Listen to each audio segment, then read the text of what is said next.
आज बनवूया मस्त अशी रंगीबेरंगी आईस्क्रीम, ती सुद्धा घरच्या साहित्यातून आणि त्यातल्या त्यात बाजारातला अजिबात कलर न वापरता, केमिकलचे कलर जे आहेत ते अजिबात न वापरता आपण ह्या ज्या रंगीबेरंगी आईस्क्रीम आहेत त्या बनवणार आहोत। तर इथे जे आहे अर्धा लिटर दूध घेतलेलं आहे। दूध जे आहे उकळायला ठेवलं, तोपर्यंत तिकडे जे आहे 10 ते 15 काजू, 5 ते 6 बदाम 2 तास भिजवून त्याचे बदामचे साल काढून घेतली। त्यानंतर 3 चमचे जे आहे मिल्क पावडर घातली आणि ह्याची कन्सिस्टन्सी थिक करण्यासाठी इथे जे आहे मी 4 पार्ले बिस्किट वापरत आहे। त्यानंतर अर्धी वाटी साखर घातली गोडीसाठी। त्यानंतर 1 वाटी दूध घालून जे आहे हे सगळं मिक्सरला बारीक करून घेऊया, म्हणजे छान असं क्रीमी टेक्स्चर मध्ये।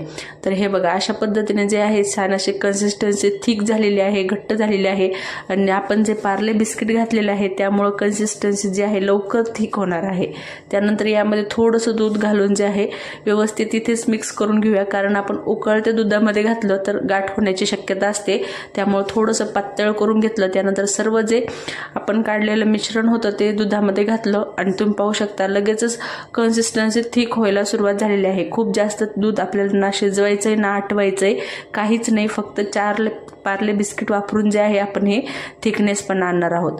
त्यानंतर वेलची पूड घातली आणि मिश्रण जे आहे थंड करून घेतलं बॅटर।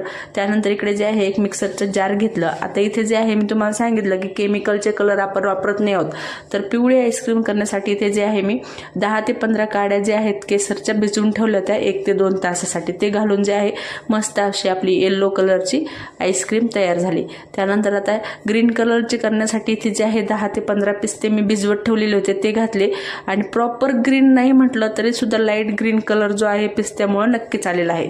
आणि तुम्हाला जर आणखीन डार्क ग्रीन हवा असेल तर आपण जो पान खातो, नागलीचे पान असतं, ते अर्धा घातलं तरी सुद्धा चालेल।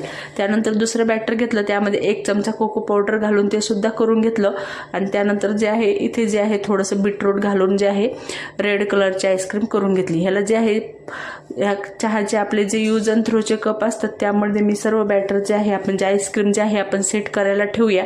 त्यानंतर फॉईल पेपर लावून जे आहे ओव्हरनाईट सेट करून घेतली आणि इकडे बघा आपली आईस्क्रीम जी आहे छान पद्धतीने तयार झालेली आहे आणि फॉईल पेपर लावल्यामुळे आईस क्रिस्टल सुद्धा तयार झालेली नाही।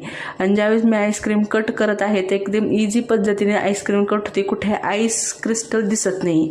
आता ह्याचं सविस्तर व्हिडिओ जर तुम्हाला पाहायचा असेल किंवा सविस्तर रेसिपी पाहायची असेल तर खालील दिलेल्या त्रिकोणी बटनावर क्लिक करा, म्हणजे तुम्हाला सर्व प्रमाण साहित्य पाहायला मिळेल।